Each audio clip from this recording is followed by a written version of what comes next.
Good morning po. May I ask each and every one of us to please stand up as we light the candle of peace.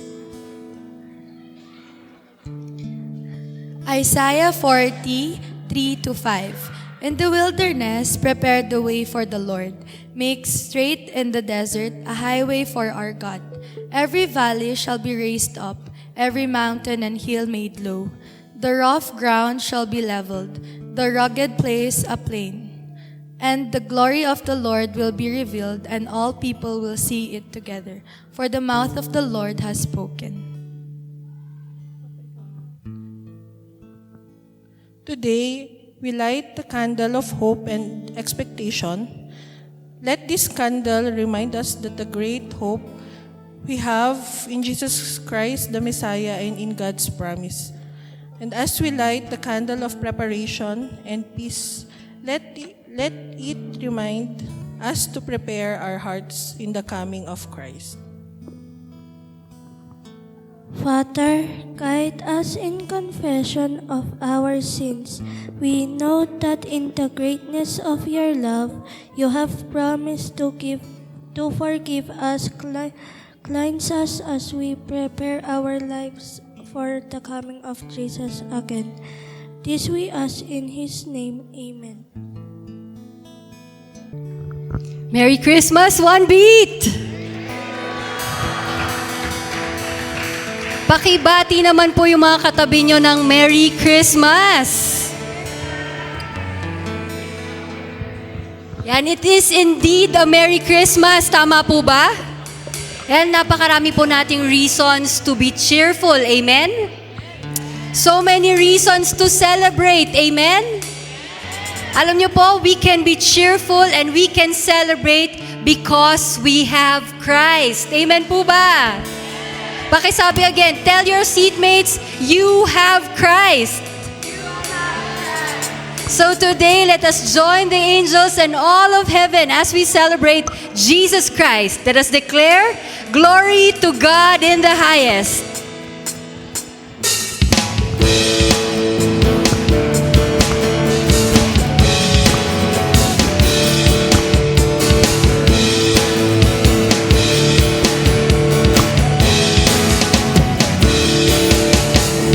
Angels we have heard on high, sweetly singing o'er the place, and the mountains in reply, echoing their joyous strains.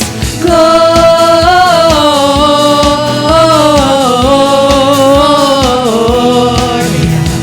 in excelsis Deo.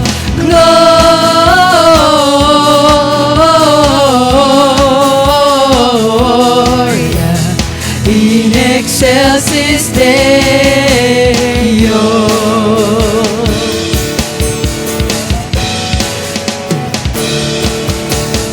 Shepherds, why this jubilee?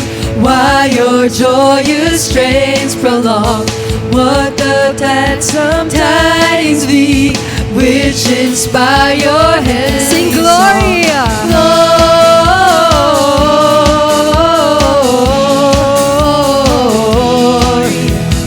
In excelsis Deo. Gloria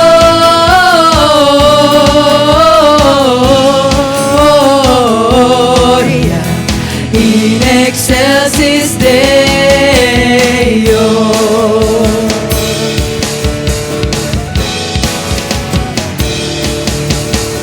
Come to Bethlehem and see Him whose birth the angels sing.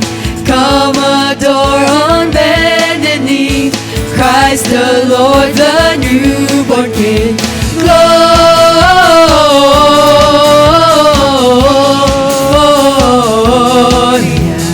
in excelsis Deo. Gloria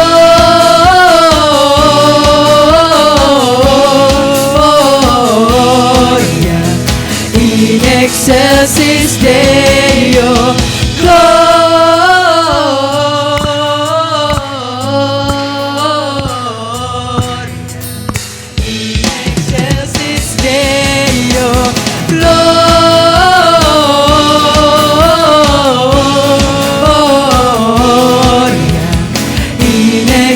excelsis Deo Gloria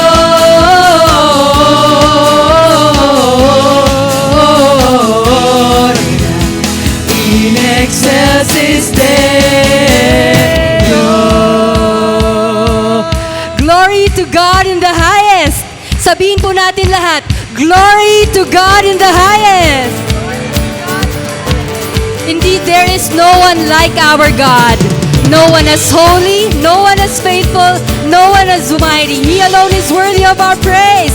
Let us sing.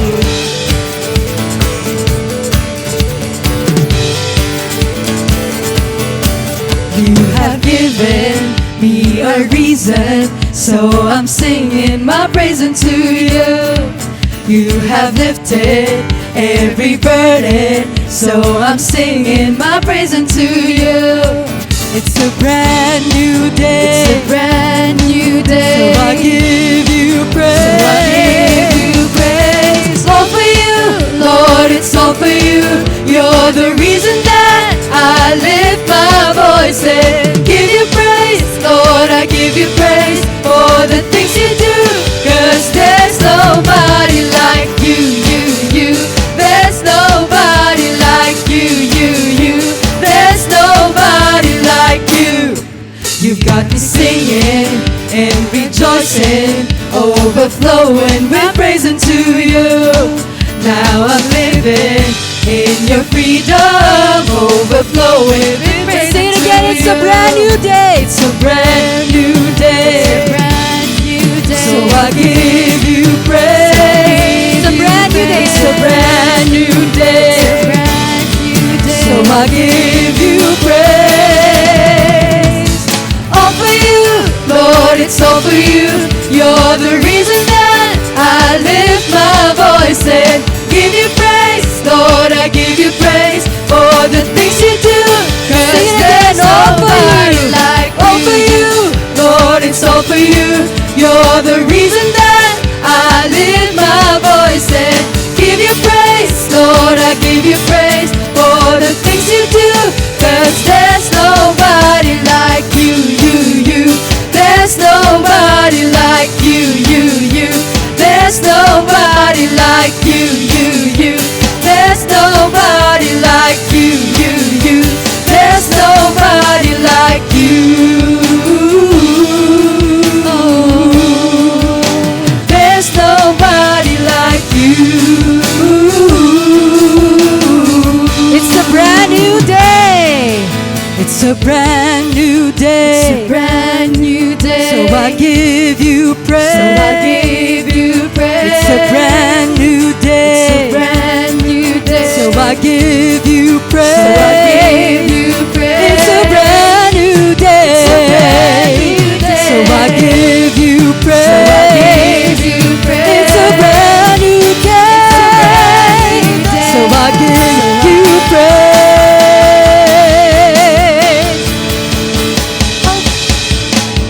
All for you, Lord, it's all for you. You're the reason that I lift my voice and give you praise. Lord, I give you praise for the things you do. 'Cause All for there's you. nobody like all for you. Lord, it's all for you. You're the reason that I lift my voice and give you praise. Lord, I give you praise for the things you do. 'Cause there's nobody like you, you. There's nobody like you, you. There's nobody like you, you. There's nobody like you, you. There's nobody like you. Amen! Bigyan pa natin si Lord ng isang malakas na palakpak. Oh God, how great you are, our Lord. Indeed, there is no one like you, and there is no God but you. Church, in the middle of the noise and the celebration of Christmas, Jesus is inviting us to come closer, to experience His presence that passes all understanding, His peace that fills us. Lord, today we thank you. Our worship, Lord, is for you alone. You the peace that guards my heart, my help in time of need. You are the hope that leads me on and brings me to my knees. For there I found you waiting, and there I find relief. So with all my heart I'll worship, and unto you I'll sing.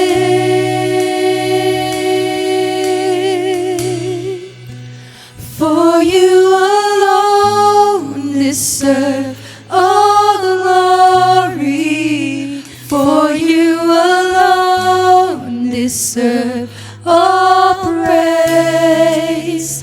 Father, we worship and adore you.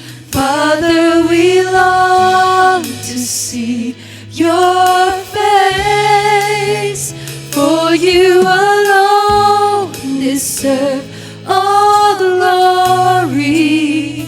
For you alone deserve all praise. Father, we love you, and we worship you this day. Sing it again. You are the peace that guards my heart. You are the peace that guards my heart. See, my help. My help in times of need. You are the hope. You are the hope that leads me on and brings me to my knees. For there I find you waiting, and there I find Let's see it. So with all of our hearts, let's worship. So with all my heart I'll worship, and unto you I'll sing. For you alone deserve all glory. For you alone deserve all praise. Father, we worship and adore you. Father, we long to see your face. For you alone deserve all glory. For you alone deserve all praise.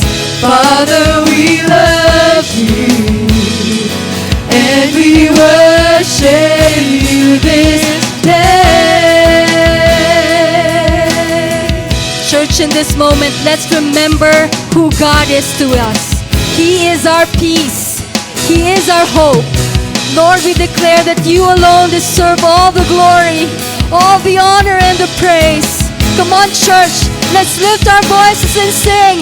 You alone deserve all praise. For you alone deserve all glory. For you alone deserve all praise. Father, we worship and adore you. Father, we long to see your face. For you alone deserve all glory. For you alone deserve all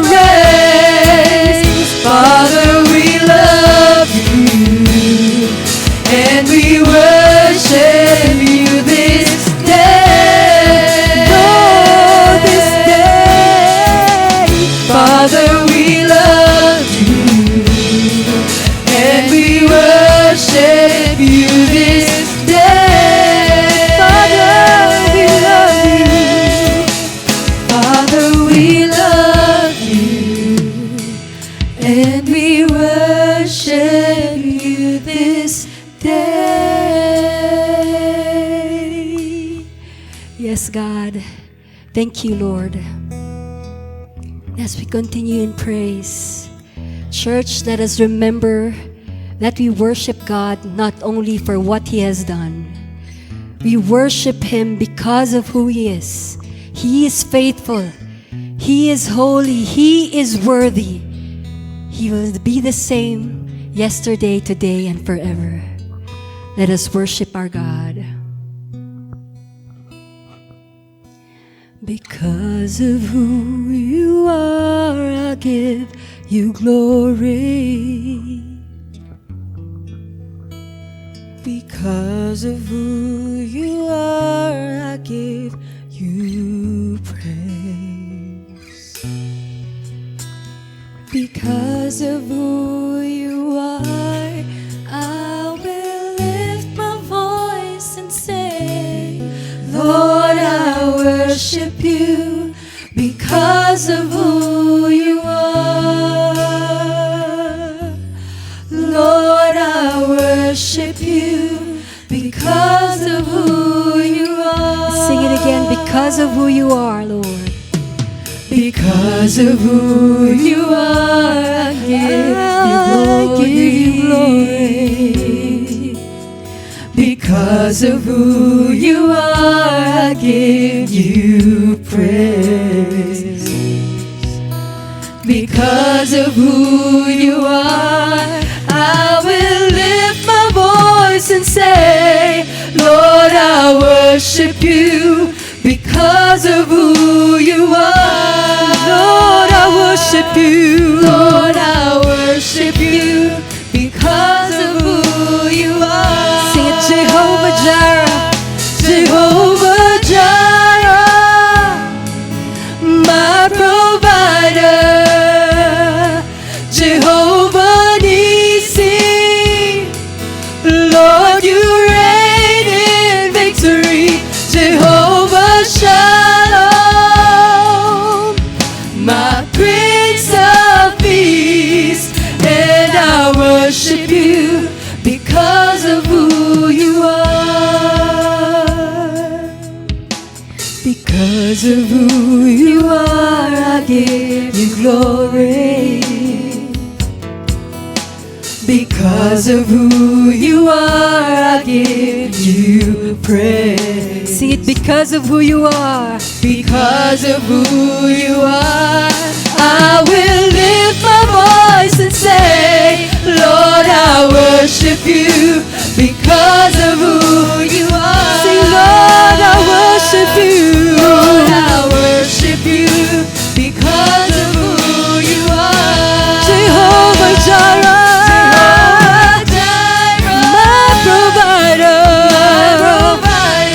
Jehovah Nissi, oh Lord, you reign in victory, Jehovah Shalom, my Prince of Peace, and I worship you because of who you are. Jehovah Jireh, my provider, Jehovah Nissi, Lord, you reign in victory, Jehovah Shalom, my Prince of Peace, and I worship you because of who you are. Oh, Jehovah Jireh, my provider, you are Jehovah Nissi. Oh Lord, Lord, you reign in victory, Jehovah Shalom, my Prince of Peace, my Prince of Peace, and I worship you because of who you are. Lord, Lord, I worship you because of who you are. Lord, I worship you because of who you are. Oh yes, Lord. Indeed, you have been so good. You are our Jehovah, Jireh, Nisi, Shalom. Oh God, we thank you. Oh Lord Jesus, we thank you for your presence in this place today. Lord, thank you for reminding us that Christmas is not just an event, rather, it is a declaration, O God, of your love for us. Lord, today we honor and glorify you, O God, not only for the gifts that you have given us, but for who you are in our lives. Our Savior, our King, our Emmanuel, God with us. And as we continue with this celebration, Lord, may the joy of your birth fill our hearts, and may your peace rule our homes, and may our lives be lived for you each and every moment. Dear God, all glory, all honor, and praise belong to you alone. In Jesus' name we pray. Amen and amen. Isa pong malakas na palakpak para sa ating Panginoon. Amen. So habang inaawit po natin ang susunod na awitin, inaanyayahan ko po na tayo po lahat ay umikot. Let's go around and meet our brothers and sisters in Christ and say, you are a blessing to me. Tsaka Merry Christmas na rin po. Let's go around.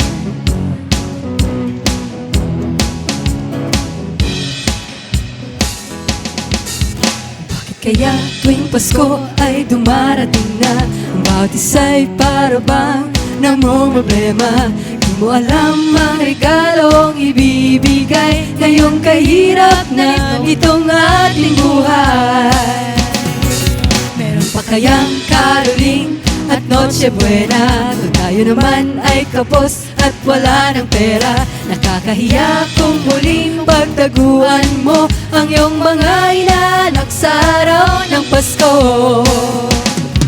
Ngunit kahit anong mangyari, ang pag-ibig sana'y maghari. Sapat nang si Jesus ang kasama mo, tuloy na tuloy pa rin ang Pasko. Bakit kaya tuwing Pasko ay dumarating na, ang bawat isa'y para bang ng problema? Di mo alam ang regalong ibibigay ngayon kahirap na nitong ating buhay. Meron pa kayang caroling at Noche Buena, kung tayo naman ay kapos at wala ng pera. Nakakahiya kung muling pagtaguan mo ang iyong mga inaanak sa araw ng Pasko. Awitin natin. Ngunit kahit anong mangyari, ang pag-ibig sana'y maghari. Sapat nang si Jesus ang kasama mo, tuloy na tuloy pa rin ang Pasko. Awitin natin muli. Ngunit kahit anong mangyari, ang pag-ibig sana'y maghari. Sapat nang si Jesus ang kasama mo, tuloy na tuloy pa rin. Tuloy na tuloy pa rin. Tuloy na tuloy pa rin ang Pasko.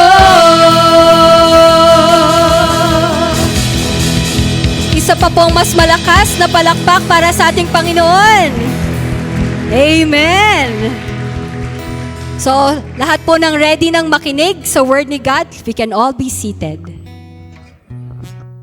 Okay, good morning. Pakisabi sa katabi mo, I'm happy that you are here this morning.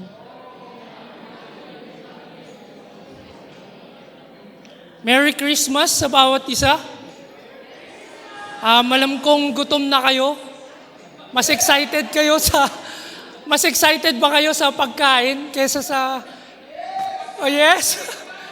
Pero dapat ngayon, mas excited tayo lalo sa salita ng Panginoon. So as we continue our Advent series entitled Starstruck, this season reminds us kung sino talaga yung dahilan kung bakit tayo nagse-celebrate ng Christmas. Diba? Sino ba yung dahilan? Siya ba? Yung katabi mo ba? But most likely, or dapat na makita natin once we celebrate Christmas, is that Jesus is the reason for this season. Just like the star that have led the wise men, makikita natin na yung Advent ay more on invitation to fixing our eyes to Jesus rather than focusing what's going on sa background. Advent reminds us to pause and remember in the busyness of life that we must reflect how good and faithful God is all throughout the seasons of our lives. We celebrate Christmas because God came near, because God is here as well in our life. We celebrate because our hope was born. We celebrate because peace entered a broken world through Jesus Christ Himself. And habang nakatingin tayo sa rason, which is si Jesus, may we realize na lahat ng dala niya, love, joy, peace, and even hope, lahat ng yon ay iba sa ino-offer ng mundong ito. Have you ever tried yung, kung meron kayo yung AirPods pa tawag doon? Wala kasi ako kaya hindi ko alam. Wow. Yung noise cancelling earphones. Do you have noise cancelling earphones? So, alam mo yung kahit na nasa paligid ka, ang ingay, siguro yung barista kapag nasa coffee shop ka, patuloy na tinatawag na mocha frappuccino for Maria. Ilang paulit-ulit na ganun. Or even yung kapitbahay mong nagrarant. But all of a sudden, when you put that earphone sa tenga mo, what will happen? Lalo kung may music kang pangpakalma or what. There is this something inside us, yung peace na parang hindi mo maintindihan kung bakit napapakalma ka nung bagay na yun. It's very tiny, di ba? Ang lit lang nung item na yun, pero there's a big impact once we use it properly. Andyan lahat, pero somehow, makikita natin na one time, nasa coffee shop ako, parang having this coffee, and dun sa coffee shop na yun, parang ang ingay, yung feeling mo nasa palengke ka, yung imbis na nag-coffee shop ka para you feel relaxed or you feel calm at that moment. Pero nung nasa coffee shop ako, I feel na parang nasa palengke ako. Pero all of a sudden, buti na lang dala ko yung earphones na yun. Once I put that earphone, it made me realize na yung bagay na yun, ganito pala yung parang peace na pinapakita sa atin ng Panginoon. Despite the noise, despite the distraction that the world is giving us, once we put that earphones or that peace in our ears and in our hearts, everything seems calm. Napakakalma, napaka-smooth lang lahat ng bagay. Makikita natin na ganun din yung peace na binibigay sa atin ng Panginoon.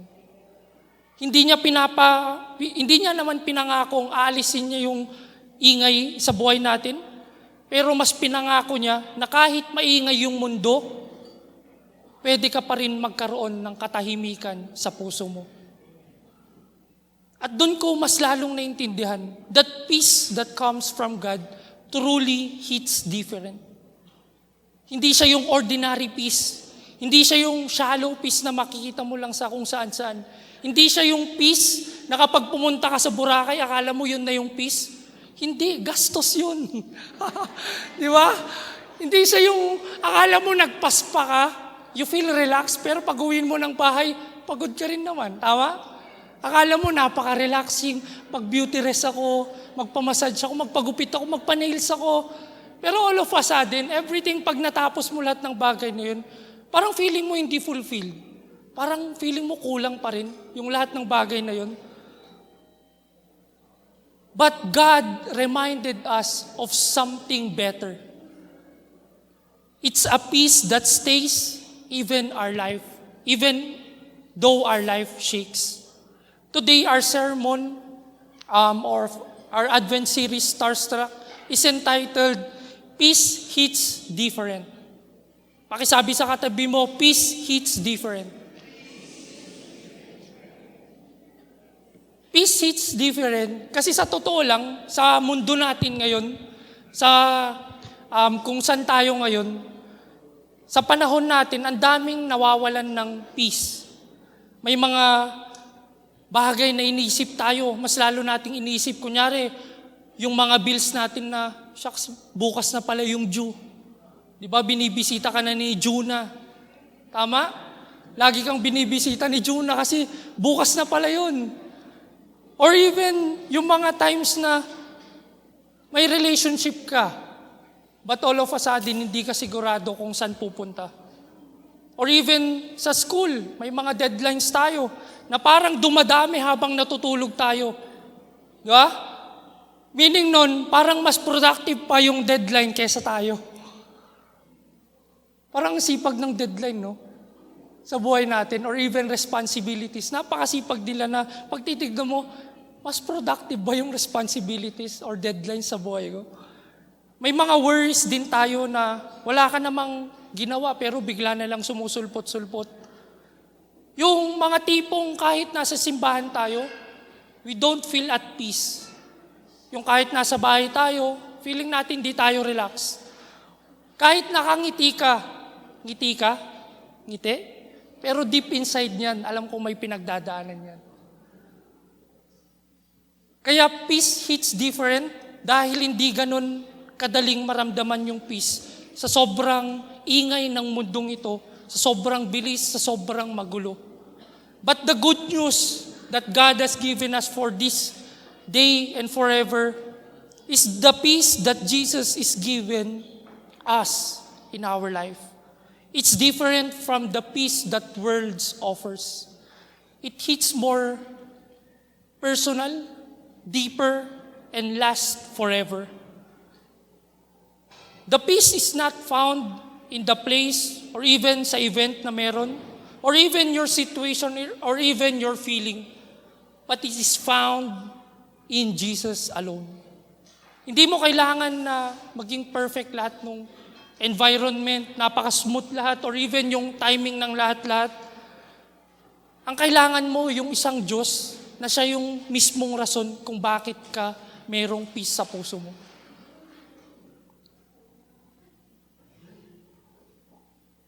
That peace is not dependent kapag yung smooth yung araw, good days lang.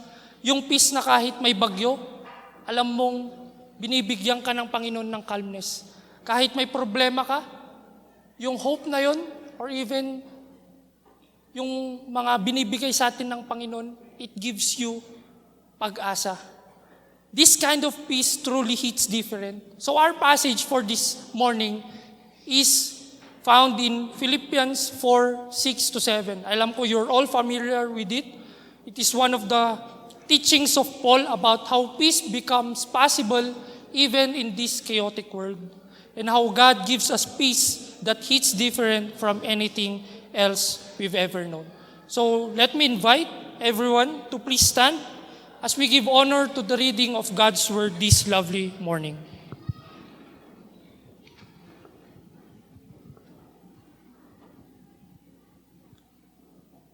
Let's all read to our Bibles, Philippians 4:6-7. Do not be anxious about anything, but in every situation, by prayer and petition, with thanksgiving, present your requests to God. And the peace of God, which transcends all understanding, will guard your hearts and your minds in Christ Jesus. Blessed be the reading of God's Word. Let us pray. Father, we thank you for this time. Thank you for again reminding us of how good you are and faithful you are sa aming mga buhay. Thank you that you've gathered us in this place to again hear your message clearly. Continue to guide us. Lord, we again humbly ask for your guidance in our lives. Give us wisdom and the right understanding for your word. Continue, Father, to open our hearts, our minds as well, and even our eyes as we continue to dig deeper more on your word. Thank you for everything. All glory and honor belongs to you. In Jesus' name we pray. Amen and amen. You may now sit down.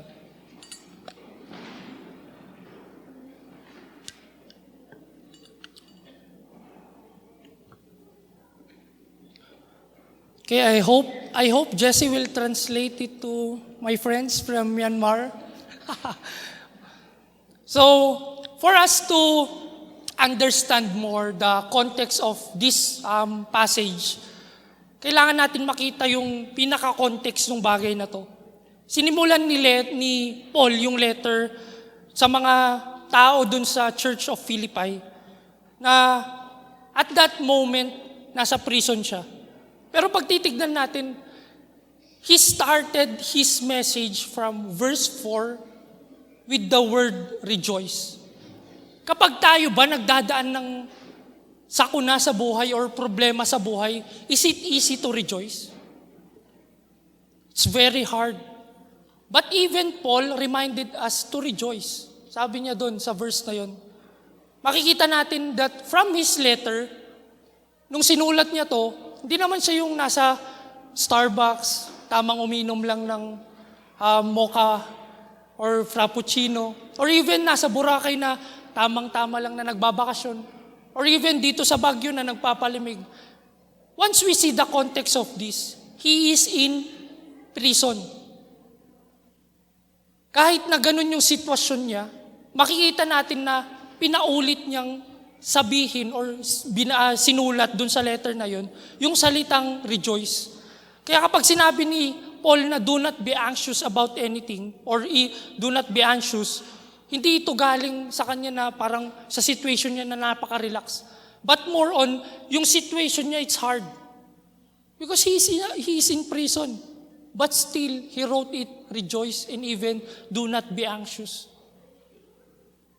At dito pa lang makikita na natin na there's this something sa kanya. The peace of God in his life despite what is happening in his life. Yung church in Philippi naman, alam natin na in that context, kapag binasa natin further or even the book of Philippians, it's just 4 chapters. Pag nakita natin, the church of Philippi, nagdadaan din sila ng sakuna or even storms in their life or even in the church. They are having conflicts, many persecutions, even financial struggles, or even uncertainties in their future. Makikita natin na hindi sila OA yung pinagdadaanan nila. Hindi din sila napaka-dramatic.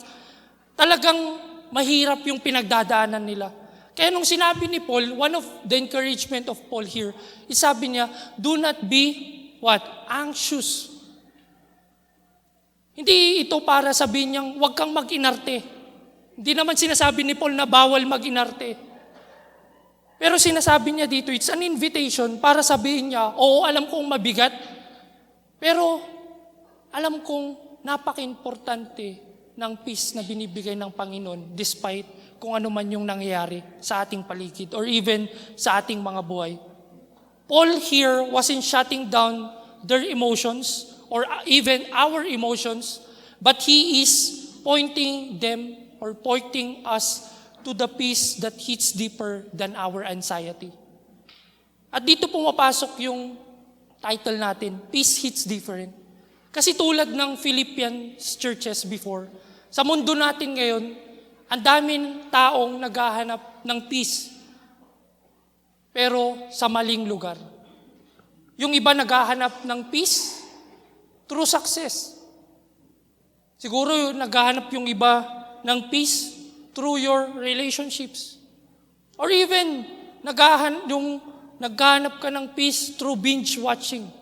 Tamang Netflix. Or yung iba sa travel, they find peace when traveling. Yung tipong kahit nag-travel ka, kahit broke ka na, push mo pa rin. Di ba? Push mo pa rin yung Baguio trip na baka doon mo mahanap yung peace or the one. Wow. Tara mag-Baguio tayo, baka doon ko mahanap yung minamahal ko sa buhay. Kasi yung peace ng mundong ito, it's just temporary. Pero yung peace kay Jesus, it hits different because it lasts long and forever sa ating mga buhay. Kaya sinabi ni Paul, yung peace na binibigay ng Diyos ay peace of God. Ibig sabihin, hindi ito galing sa atin or even sa situation natin. Hindi ito galing sa lakas natin. Hindi ito galing sa ability mong magpakatatag. But more on, this peace is something supernatural. A peace that brings wholeness, calmness, and a sense of being held by our God kahit feeling mo nagkakawatak-watak na yung buhay mo. Ito yung peace na kahit umiyak ka, patuloy kang binibigyan ng pag-asang bumangon ulit. Ito yung peace na kahit may mga times na sobrang down ka, pero ito yung bumubuhat sa'yo para magpatuloy pa rin sa buhay. Kahit sa waiting season mo, you don't feel restless because the peace of God is with you. And that's why God's peace hits different in our lives. Because it doesn't wait for our life to get better, but everything, nandun yung peace ng ating Panginoon. Importante din natin makita yung peace na ito, hindi siya yung automatic na nakukuha lang natin. Hindi din siya yung instant na parang akala mo yung 3-in-1 lang na pag sinut mo yung kape mo, dun sa baso, kape na. Or yung sinabi naman ni Paul dito is, peace is not more on ritual, but peace is the fruit of our relationship with Jesus Christ. Hindi ibig sabihin na nag-pray ka once, peaceful ka na forever. Pero habang natututunan nating lumapit sa ating Panginoon through our prayers, or even pag binabalikan natin kung gaano ka-faithful si Lord sa buhay natin, or even yung pagtitiwala natin sa presensya na, unti-unti nating mararanasan yung peace na hindi kayang ibigay ng mundong ito. Kaya yung phrase, sabi niya dun, after which it surpasses all understanding. Hindi ibig sabihin na wala ka ng problema. Pero kahit may problema ka, kalmado yung puso mo. Kasi patuloy na nandyan yung peace ng ating Panginoon.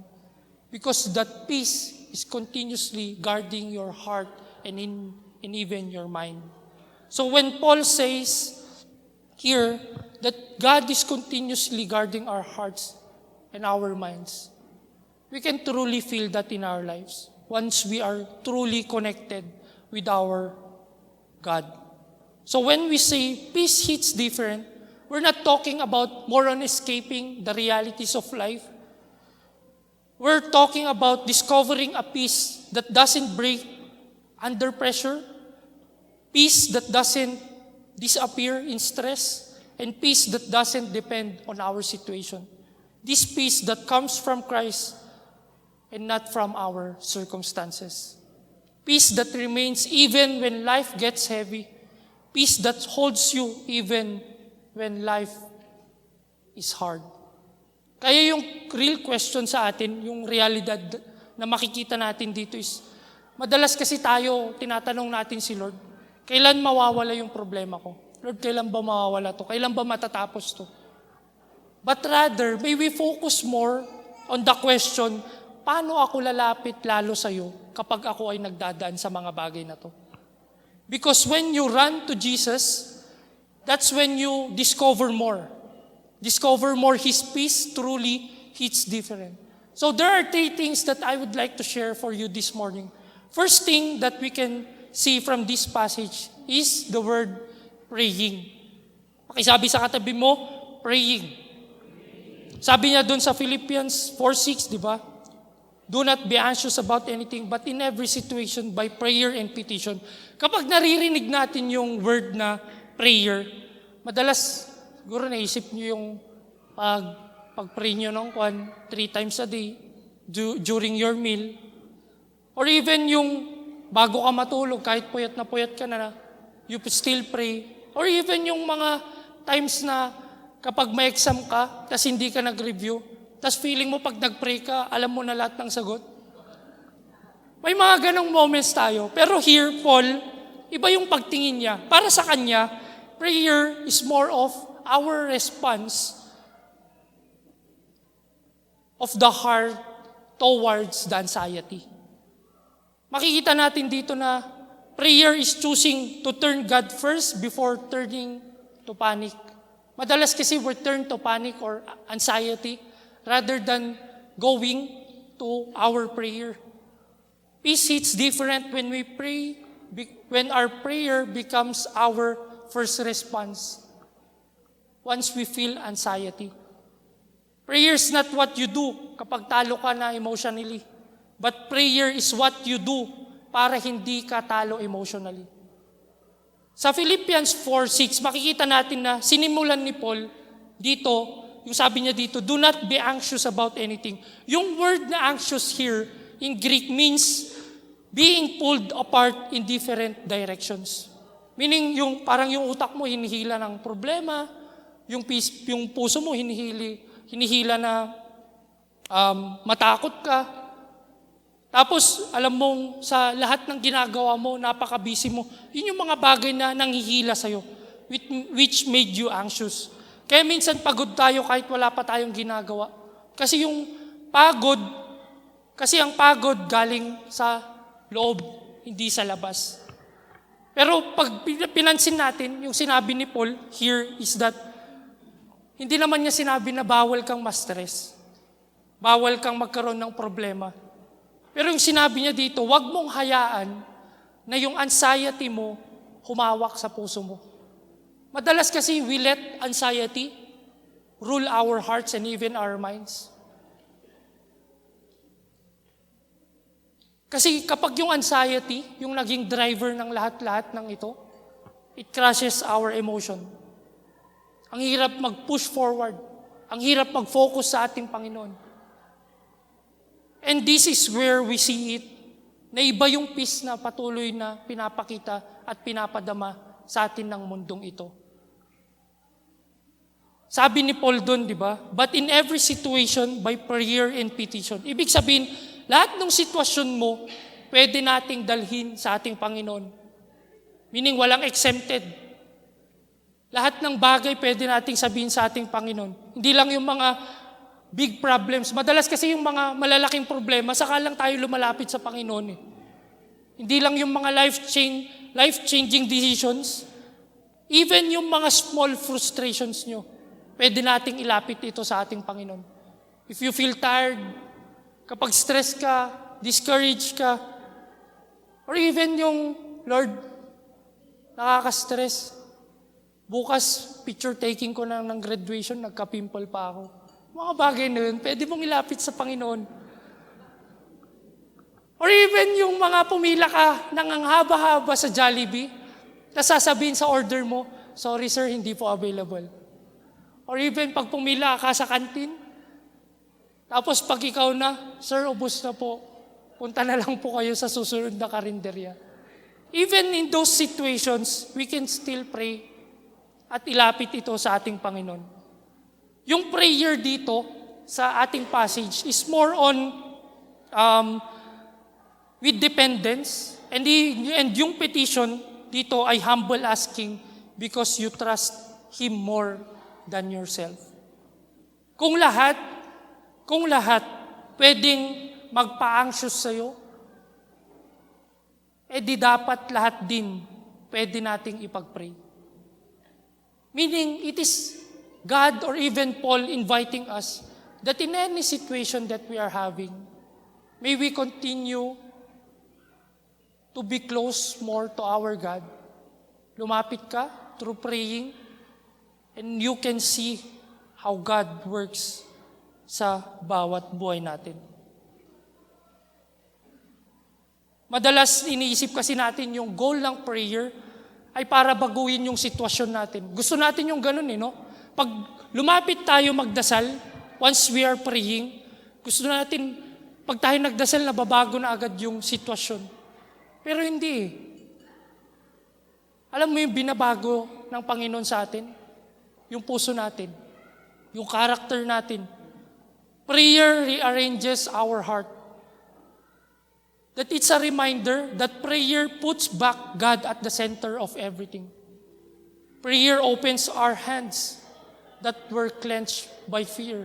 And even kahit minsan, pagkatapos mong magdasal, mapapansin mo na kahit wala pang nagbabago sa labas, pero alam mong parang may binibago si Lord sa loob. Or feeling mo napaka-peaceful mo. Mas kalmado ka, feeling mo mas nakakahinga ka. mas kaya mo na ulit, or even mas nakakangiti ka.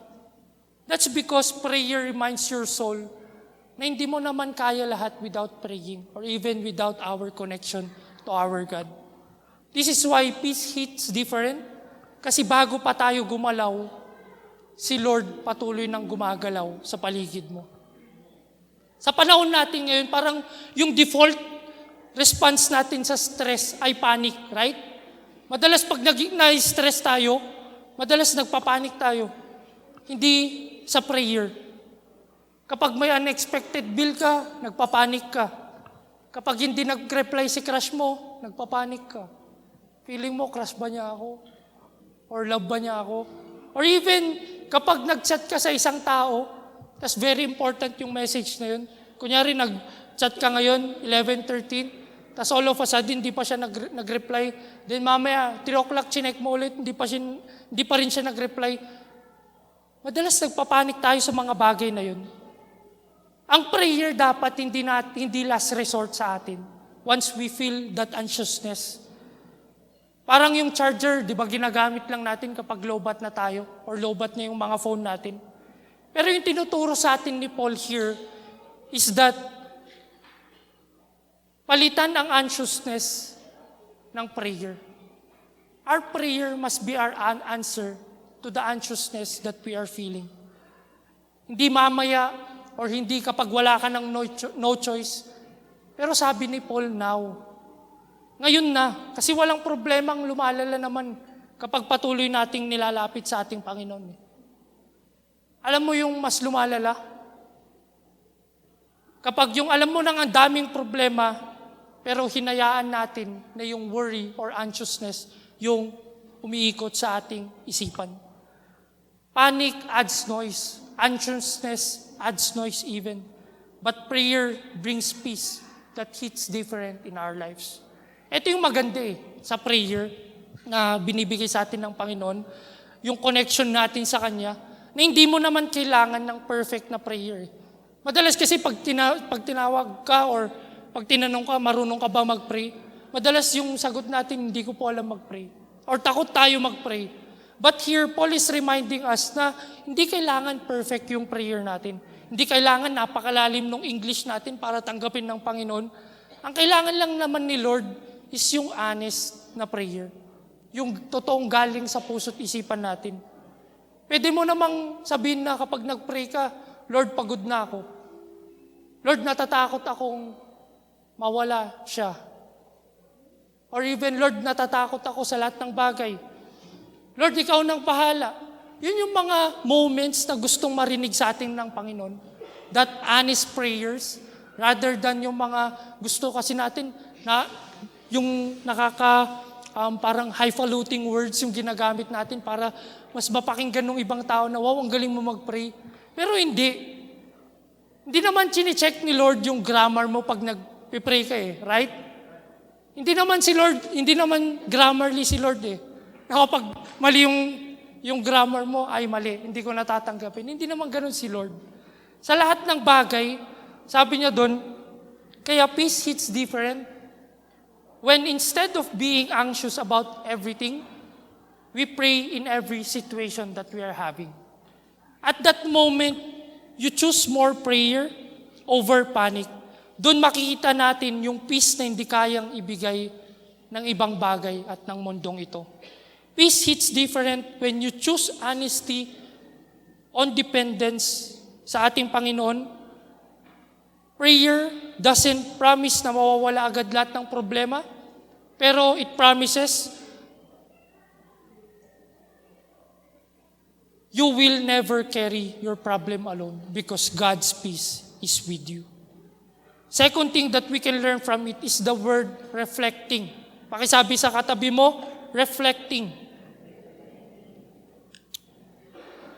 Sabi dun sa karugtong nung binasa natin kanina, sabi dun, with thanksgiving, present your request to God.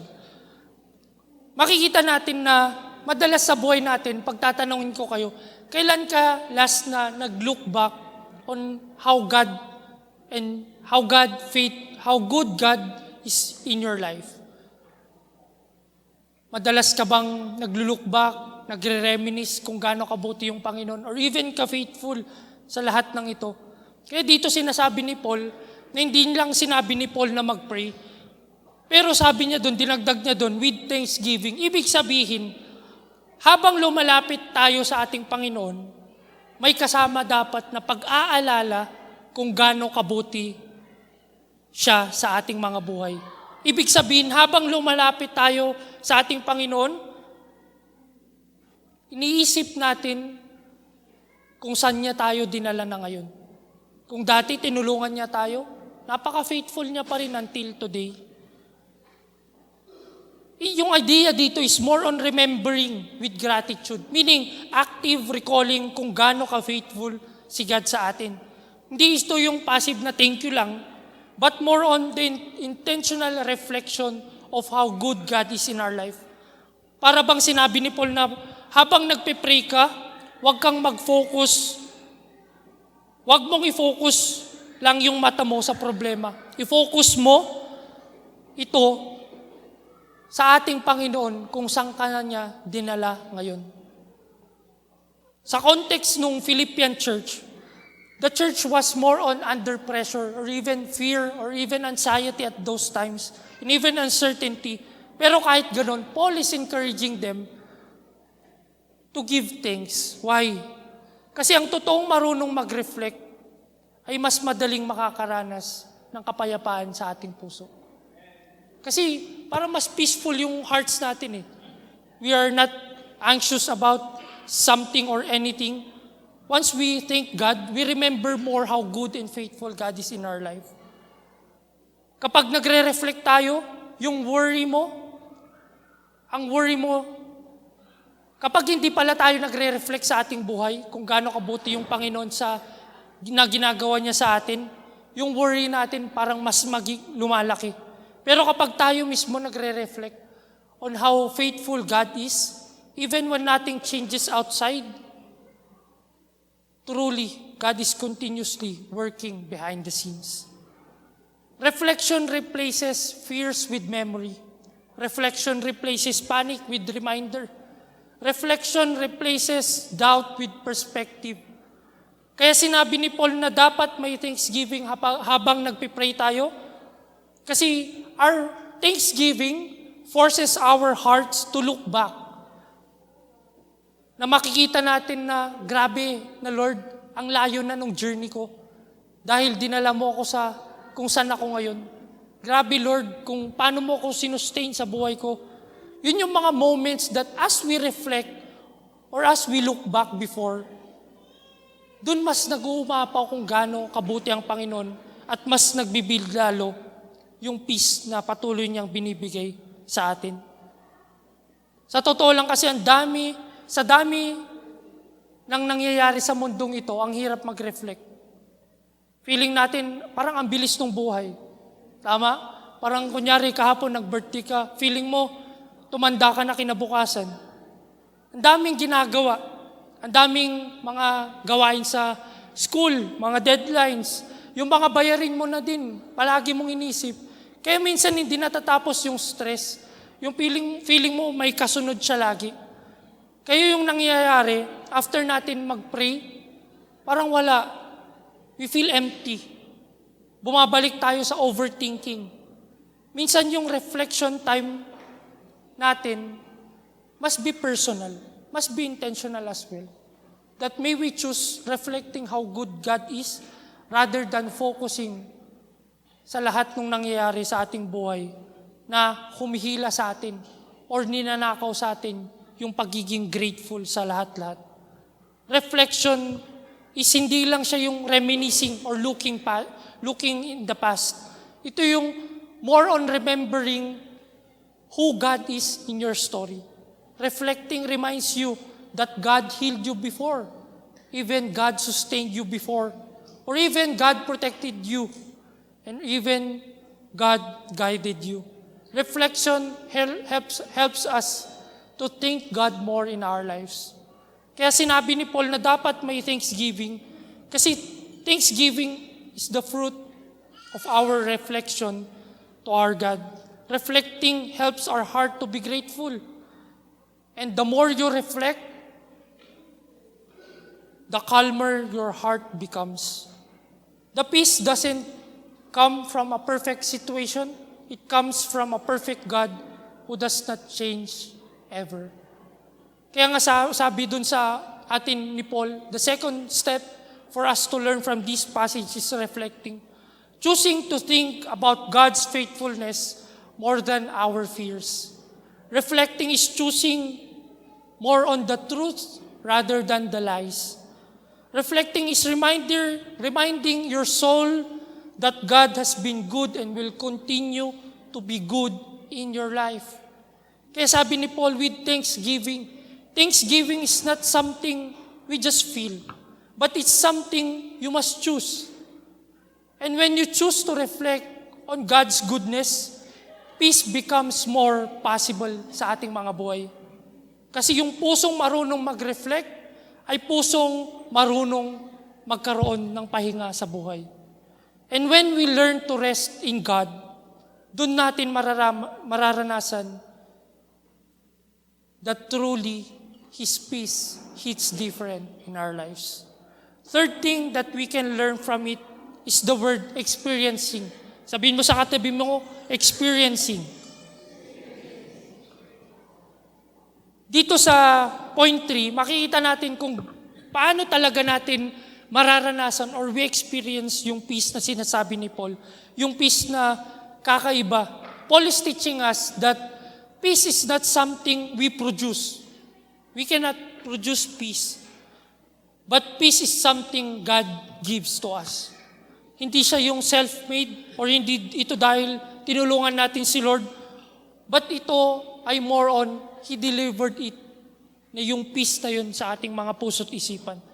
At yung peace na ito ay totoo at pwede nating maranasan araw-araw once we choose God in our life.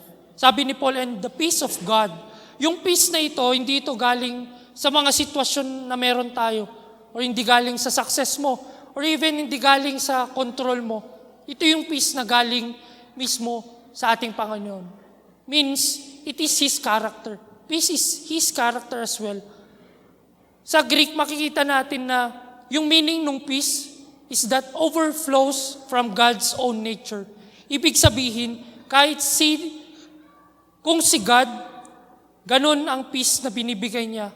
Meaning, stable ito, faithful siya, meaning secure itong peace na binibigay niya. Kaya kahit magulo yung paligid natin, may nararamdaman kang inner peace sa atin. Kahit may problema ka, nararamdaman mo yung calmness sa buhay natin. Kahit napaka-uncertainty ng buhay, patuloy mo pa rin makikita na napakabuti ng Panginoon. That's why peace hits different from our God because its source is our God alone.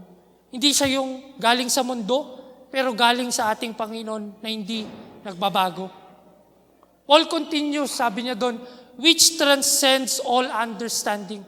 Yung word na transcends dito, ay ibig sabihin, lumalampas or even humihigit or even tumatagos. Hindi niya sinabing wala ka ng understanding, pero yung sinabi niya dito, na kahit may understanding ka, alam mong mas malakas at tumatagos yung peace na binibigay ng ating Panginoon. May peace na hindi mo kayang ipaliwanag, pero nararamdaman mo. Kaya minsan may sinasabi yung mga tao na, parang bakit parang kaya mong parang pagtitignan nila yung buhay mo, alam nilang napaka-hard or even hindi madali yung buhay mo, pero parang pagtitignan kanila ang peaceful mo. Because yung peace na yun, galing sa Panginoon. Patuloy niyang binibigay sa ating mga buhay. Sabi din ni Paul na, will guard your hearts and your minds. Yung word na guard dito is a military term. Meaning, parang sundalong nakapwesto para ready na protektahan yung bansa, parang ganun. Ang ganda ng imagery na binigay sa atin ni Paul dito, yung peace ni God na hindi mahina. Meaning parang yung peace ni Lord, hindi siya yung basic lang. Or even, yung peace ni Lord ay more on a warrior. Yung peace ni Lord ay nagbabantay ng ating puso't isipan. Siya yung nagsasabi na yung anxiety natin, pwedeng burahin yan ng peace na binibigay niya. Yung problema natin, pwedeng tanggalin yan ng Panginoon dahil sa peace na binibigay niya. Yung mga iniisip natin or the things that we overthink, kayang burahin yan ng peace na patuloy na binibigay sa atin ng Panginoon. Kaya peace hits different kasi hindi ka lang pinapakalma ng peace na yun, but more on, binabantayan ka pa sa ating mga buhay. Sa buhay natin ngayon, ang daming pumapasok na iniisip natin. Yung mga stress, yung mga pressure, or even yung mga expectation, even insecurities in life, or even comparison, worries, and even yung mga di mo na maiisip kung ano yung future mo.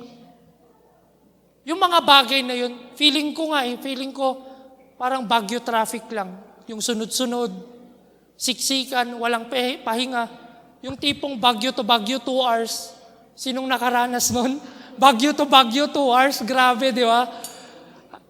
Bakit ba ang ganda ng bagyo? Kasi sabi nila, kaya gustong-gusto nila umaakyat. Pero kapag naranasan natin yung patuloy na peace na binibigay sa atin ng Panginoon, yung peace na yun, parang spiritual security guard na si Lord naka-duty 24/7 sa ating mga puso. God's peace guards you from emotional breakdown.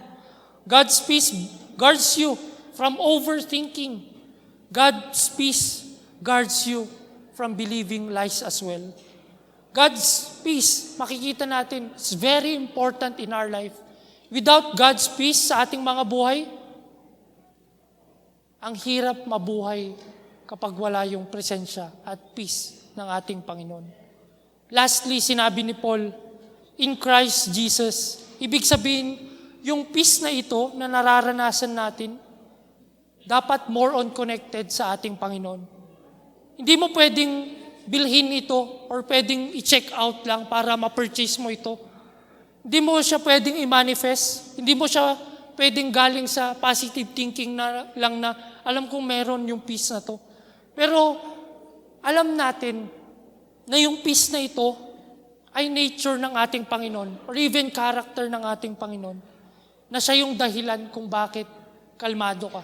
Siya yung dahilan kung bakit kaya mo pa. Siya yung dahilan bakit nagpapatuloy ka pa. Peace is not the absence of the storm, it is the presence of Jesus in the storm. At kapag siya yung kasama mo, you will experience a peace that truly different, that deeply hits different, and powerfully hits different in our life. So as we end this message for us, let me share to you Isaiah 26 verse 3. It says, you will keep in perfect peace those whose minds are steadfast because they trust in you. This verse is a great promise of our God. Kasi hindi niya sinabing tayo ay mag-ingat ng peace natin, but more on sinabi niya na you will keep. Ibig sabihin, si God mismo yung patuloy na hahawak, magbabantay at magpre-preserve nung peace sa ating buhay. Yung perfect peace dito, na sinabi dito sa verse na to, ay hindi ibig sabihin na perfect na yung buhay natin, kundi yung peace na buo, more on steady, at hindi basta-bastang natitinag. Pagpapansinin natin yung condition ng verse na to, sabi niya doon, whose minds are steadfast. Hindi siya yung tungkol na dapat perfect lahat, dapat flawless lahat, di ba? Tungkol ito sa pusong paulit-ulit bumalik sa ating Panginoon. Kaya peace hits different kapag ang tiwala mo ay hindi sa sitwasyon mo, but more on sa Diyos na hindi nagbabago, which is Jesus Christ. When Isaiah talks about this, God's keeping us in peace, it echoes more on the passage that we have heard today in Philippians 4. In Philippians 4, peace begins when we pray, peace deepens when we reflect, and peace is experienced when we stay connected to Christ Jesus. Yung tatlong steps na yun, hindi siya yung formula na para mawala lahat ng problema, anxieties, disappointments. But yung mga oras na yun, it's a reminder for us to anchor our hearts and even our minds to Jesus alone. Jesus is the Prince of Peace in our lives. Kaya kahit may problema ka, disappointed ka, kahit feeling mo nandun ka pa sa waiting season, or even uncertainties in your life, merong peace na nagbabantay sa puso mo. Peace na nagproprotekta sa isipan mo. Peace na bumubuhat sa'yo kapag pagod ka na. That's why this peace hits different. Because it doesn't collapse under pressure, it stays, it holds, and it carries along the way. So today, as we end, I want to invite you to just close your eyes and just listen to what God is saying to your heart right now.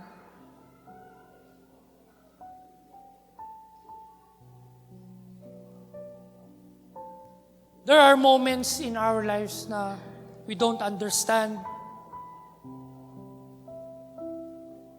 There are moments in our lives as well that we try to question God as well. But it's a reminder that you may not control everything happening around you. Pero pwede mong piliin kung saan ka nakatingin. And when Jesus, you will find that peace na hindi mo kayang yung peace na kalma sa'yo. Maybe this week is a heavy week for you. Nagdadaanan ka. Ano na yung nangyayari sa buhay mo? Maybe wala ka pang sinasagot ang ating Panginoon. Takot ka sa future mo. Lahat. Being to stay with me. It's me. And God is ready.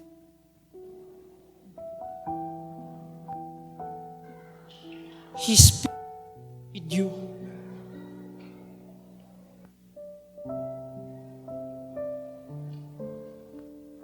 That you've been searching for is not far away. He is there with you. He is near.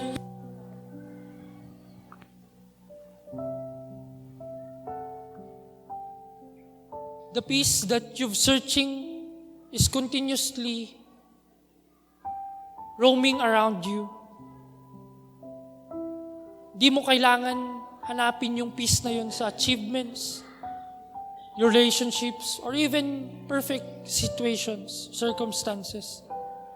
But that peace is found in a person, and His name is Jesus. Let us pray. Lord, we thank you for reminding us today that peace you give is not like the peace of this world offers.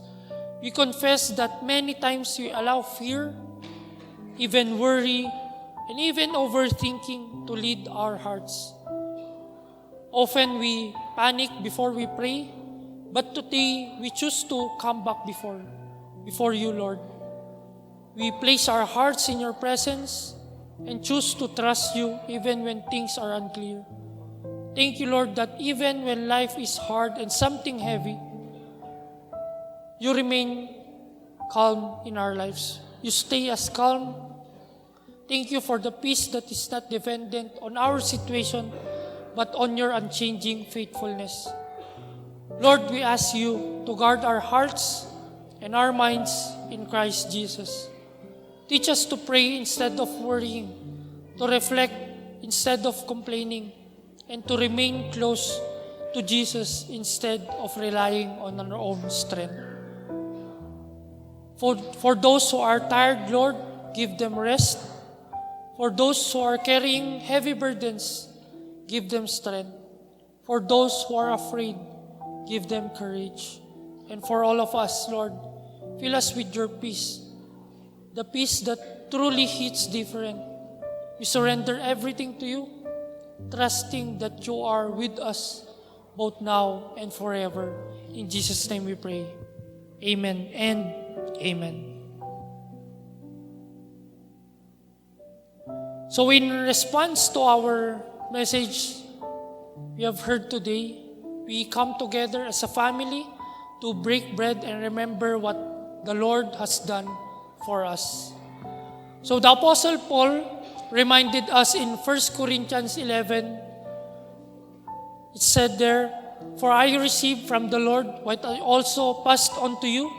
The Lord Jesus, on the night he was betrayed, took bread, and when he had given thanks, he broke it and said, 'This is my body, which is for you. Do this in remembrance of me.' In the same way, after supper, he took the cup, saying, 'This cup is the new covenant in my blood. Do this whenever you drink it in remembrance of me. For whenever you eat this bread and drink this cup, you proclaim the Lord's death until he comes.'" So this moment, we come before God with humility. The bread and the cup does not have the power to save us, but they point us back to what God has done in our lives. Communion is an act of worship where we look back at the cross. We do this to remember what Jesus had done on the cross, to remember the body that was broken for us, and the blood was shed for the forgiveness of our sins. Let's take this moment to confess our sins before our Lord.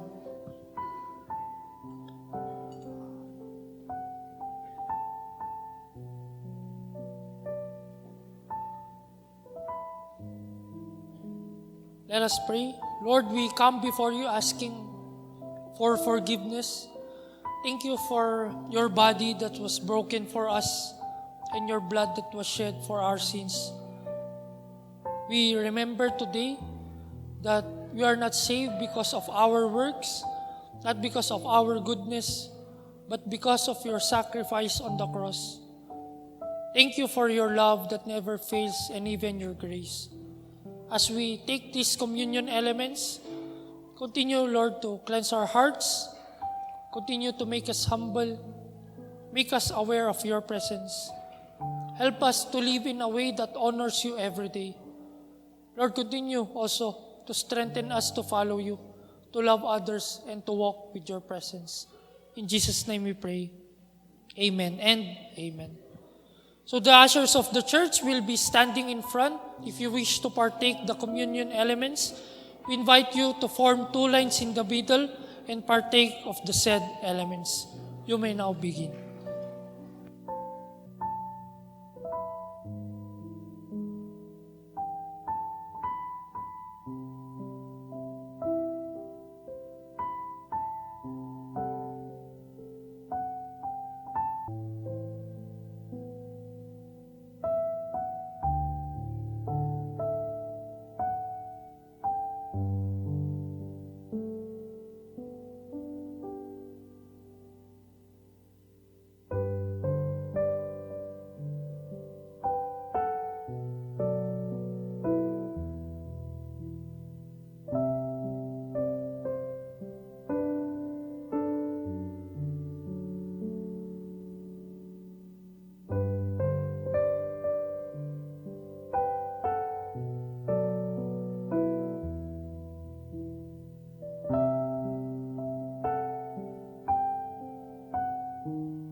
Okay.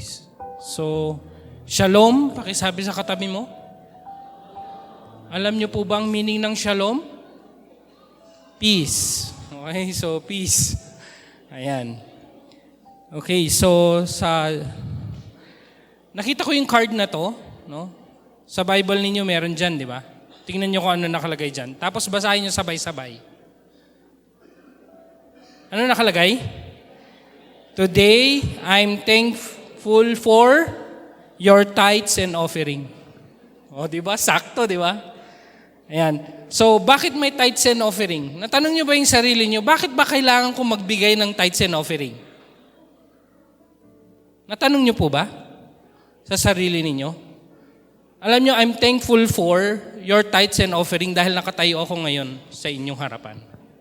Alam niyo, kung walang nag-tithes and offering, hindi ako na-win sa kingdom ng ating Panginoong Diyos. Why? Alam niyo, kaya ako na-win dahil may feeding program. And kung may feeding program, may nag-support doon. Tama po ba? Kung walang nag-support doon, wala po ako ngayon dito. And marami pa pong reasons bakit kailangan na natin ng tithes and offering. Tignan nyo na lang to. Pumunta ba kayo dito noon nung wala pa itong mga to? Sino yung unang pumunta dito noon? Wala pa pong tiles yan. Wala pa po yan. Bubida. Wala pong stage. Rough po lahat yan. Doon po napunta yung tithes and offering ninyo. Bakit maraming uma-attend ng OBCM ngayon? Dahil po sa tithes and offering ninyo. Bakit ka may sapatos, may damit ka ngayon? Dahil sa tithes and offering na pinagkaloob mo sa ating Panginoong Diyos para ikaw ay pagpalain ulit. Nakuha niyo po? Ano man yung suot ninyo, ano man yung dala ninyo ngayon, pagkain man, talent man, gift man, lahat po yan dahil sa tithes and offering na pinagkaloob sa inyo ng Panginoong Diyos. By 4 na S. Ano yun? Salvation for human race. Alam niyo po ba yung nangyayari sa mundo ngayon? Marami pong pinapatay ngayon. Because of what? Their belief in our Lord Jesus Christ. Salvation, kailangan natin yung first na S. Salvation for the souls. Para ma-reach out din natin sila. Second, support. Saan? Sa ministry ng ating Panginoong Diyos. Hindi po natin to ministry.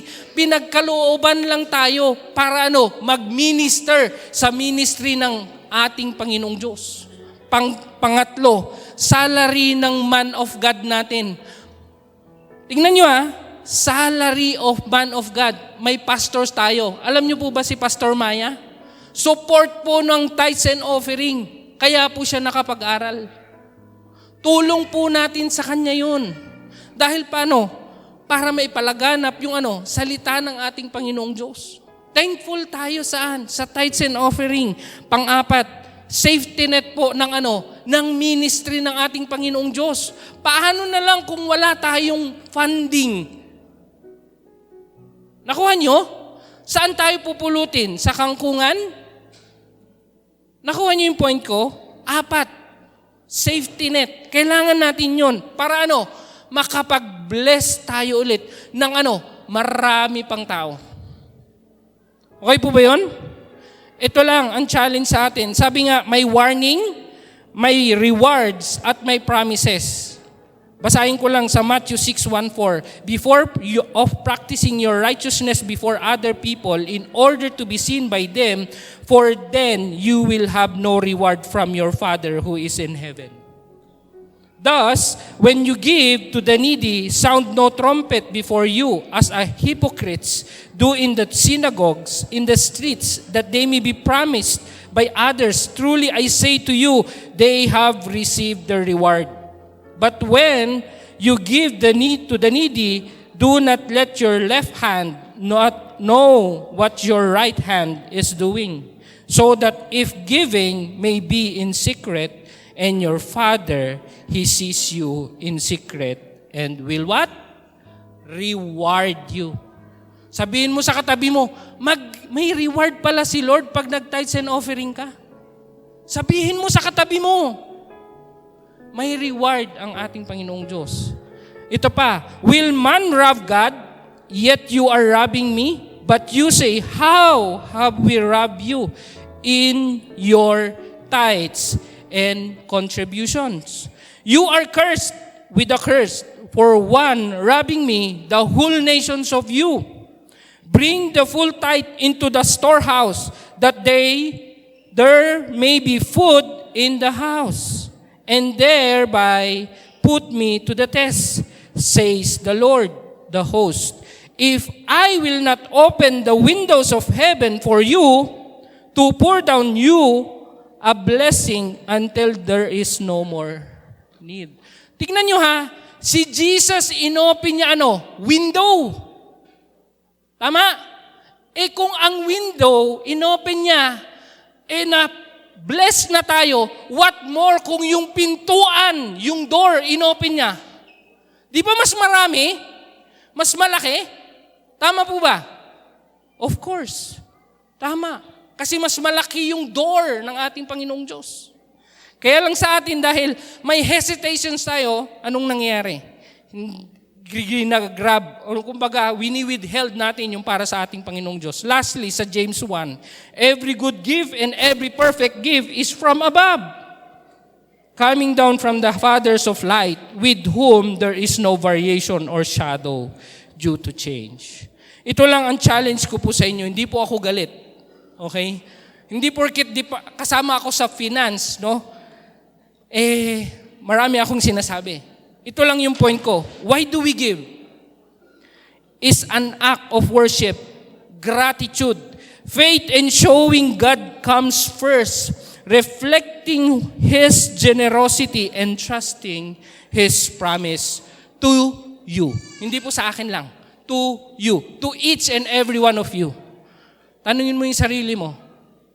Nag-tithes ka ba? Nag-offering ka ba? Ngayon, in closing, and he sat opposite to the treasury and watched the people putting money into the offering box. Many rich people put the large sum, and a poor widow came and put into small copper coins, which make a penny. And he called his disciples to him and said to them, truly I say to you, this poor widow has put in more than all those who are contributing to the offering box. For they all contributed out of their abundance, but she, out of her poverty, has put in everything she had and all had to live on. Regardless of the amount, regardless kung anong talent mo, regardless kung anong situation mo, mag-tithes and offering ka. Regardless of the amount. Meron ka, wala ka, the next time. Kung wala pa rin next time, then next time, imposibleng hindi ka pwedeng mag-offering. Alright? Closing, 2 letters. T-O, tithes and offering. Trusting Him, obeying His will for you. Lord, thank you so much for this wonderful day that you have given us. Lord, alam namin, Panginoong Diyos, may mga hesitations kami pagdating ng tithes and offering. Alam namin, Panginoong Diyos, na Ikaw lamang ang dapat naming pagsilbihan at pasalamatan sa oras na ito, Panginoong Diyos. Salamat dahil may buhay pa kami. May hininga pa kami, Panginoong Diyos, na patuloy naming ipapasalamat sa iyo, Panginoong Diyos. And salamat sa hiningang ito na nakakapagtrabaho kami. Nabibigyan mo kami ng lakas ng loob, Panginoong Diyos, na magpatuloy. Though mahirap ang buhay, Panginoong Diyos, alam namin, Panginoong Diyos, every day of our life, inayos mo na po ito. And marami mang problema, marami mang sakuna, marami mang hindi namin maintindihan sa aming buhay, sa aming puso, Panginoong Diyos. Bigyan mo po kami ng shalom, Panginoong Diyos. Ito lamang po ang pinanghahawakan namin every day, Panginoong Diyos. And salamat sa kabutihan mo, Panginoong Diyos, dahil pinagpapala mo ang anak mo. And patuloy mo po kaming pagpalain muli, Panginoong Diyos, para ma-share pa po namin sa maraming tao yung blessings na ipinagkakaloob mo sa amin. Help us to share our blessings to other people, Panginoong Diyos, na kami po ay daluyan ng mga pagpapalang ito, Panginoong Diyos, para marami din po kaming mapagpala, Panginoong Diyos, dahil sa iyong pagpapala, Panginoong Diyos. Salamat sa kabutihan mo, Panginoong Diyos. I-bless mo po ang kamay namin ngayon, Panginoong Diyos. Sa lahat na magbibigay at hindi magbibigay, Panginoong Diyos, patuloy mo po silang i-bless, Panginoong Diyos, sa kanilang trabaho, sa kanilang source of income, Panginoong Diyos.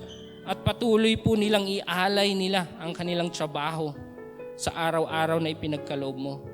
Maraming salamat, Panginoong Diyos, sa pagkakataong ito na kami ay makapagbigay sa iyong ministry na ipinagkaloob mo sa bawat isa sa amin. Salamat sa challenge na ito, Panginoong Diyos, sa tithes and offering na ito. And to God be all the glory. All these things we ask, in Jesus' mighty name we pray. Amen. Tayo po'y magbigay.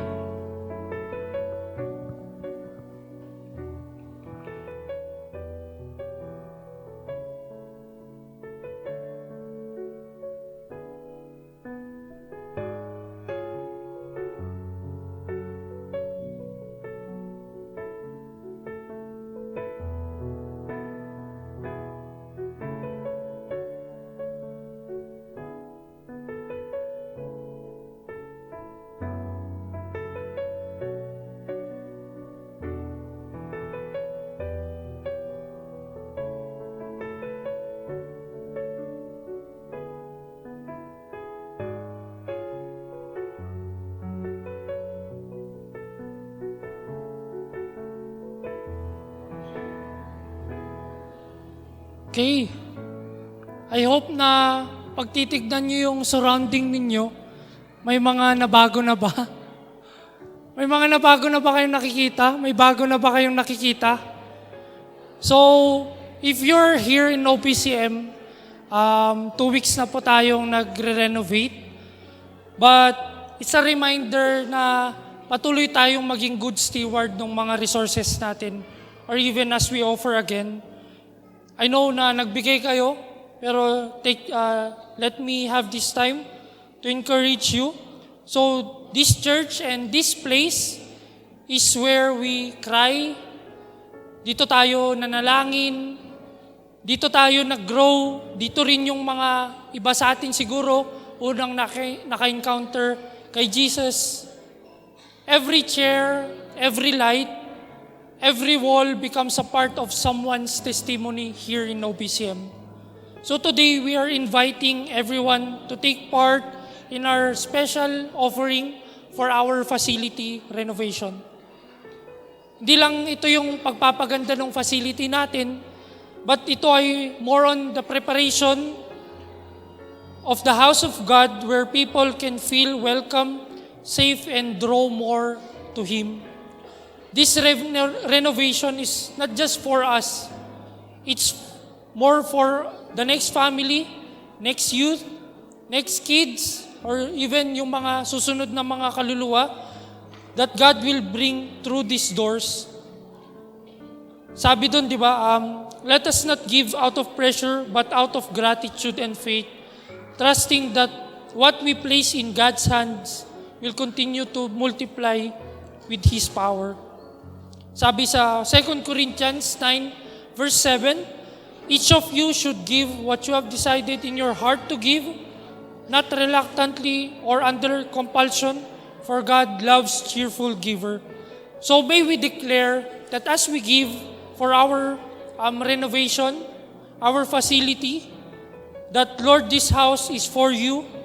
Use it to reach more people and to glorify your name alone in this church. Thank you for giving and thank you for being part of what God is building through OBCM. Not just in this place, but through this church also. So before we give our special offering, let us all pray. Father, we thank you for this time. You've challenged us through our giving, that may we continue to be a good steward of what you have given to us. And may we continue also to use these resources, di lang pagandahin itong facility ito, but to prepare this facility for something greater for your kingdom alone. Thank you for using this church as well to reach out more people, to continue to dedicate this place to you alone. Thank you for everything. Bless each hands that are working for your glory, and even for those who will give. May you continue to bless their works and even their hands as they continue to share their blessing in this facility. Thank you for everything. All glory and honor belongs to you. In Jesus' name we pray. Amen and amen. You can now give po.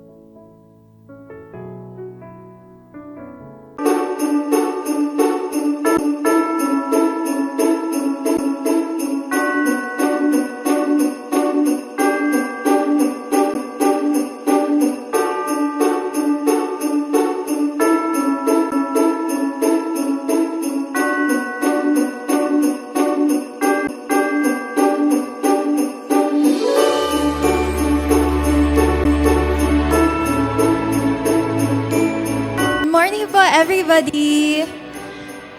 So today po, good morning everyone. This the second Sunday for December po is our Merry Christmas party. So pakigreet ang mga seatmates po ninyo. Merry Christmas po. So here are some announcements po. We are inviting each one to join our midweek prayer gathering every Wednesday, 5:30 p.m. po here at the center. We are having fun, powerful prayer and worship time, great fellowship, great food. So praying we all see you this Wednesday. And for anyone po that needs prayers, we're here for you. Prayer forms are at the reception or just approach any of our leaders. It will be our joy to pray for you. And then for our harvest groups po, mga mommies, we invite all of you sa Zumbahay this Saturday po at 11 a.m. here po at the center. Ask Mama Lisa for any details. Sa mga kabataan naman po, be excited. Stay in touch po sa GC for any announcements on youth gatherings po. And then join us also every Tuesday, 5:30 p.m. here po at the center. See Coach Kevin or Pastor Maya to join in. And then para sa mga daddies po, always make sure to check your GC for your next bonfire fellowship and connect with Pastor Maya for any questions. Be involved po. You can be a part of what God is doing by praying, joining us every Wednesday, supporting our harvest groups, showing up, calling all who wants to be a volunteer po. We are looking for volunteers, so approach any of our leaders if God has placed a desire in your heart. Stay connected, don't miss out. Follow One Beat Christian Ministries online, YouTube po for our Sunday service recordings, Facebook for our devotions and updates, Spotify for our audio recordings. Subscribe, follow, and let's spread the word everywhere, online and offline. Join us po this afternoon for our Christmas party. Beyond Sundays, beyond church building, we beat for Jesus everywhere, every day. Let's have fun po today, church. Thank you po.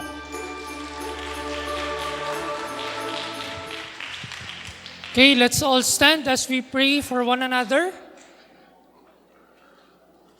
Continue to look for 4 to 5 people to pray with and be a blessing sa kanila. Look for 4 to 5 people to pray with. Come on.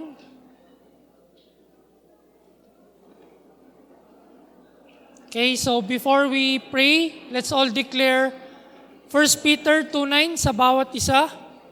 But you are a chosen people, a royal priesthood, a holy nation, God's special possession, that you may declare the praises of Him who called you out of darkness into His wonderful light. Let's pray for one another.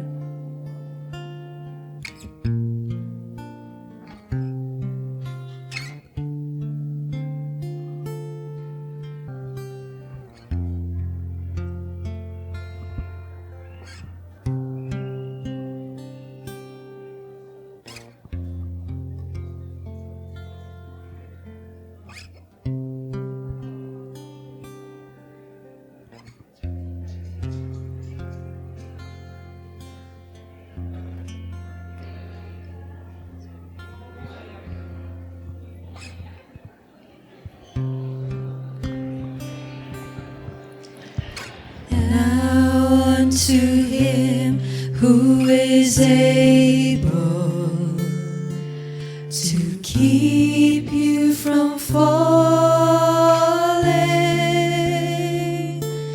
and to make you stand in his presence,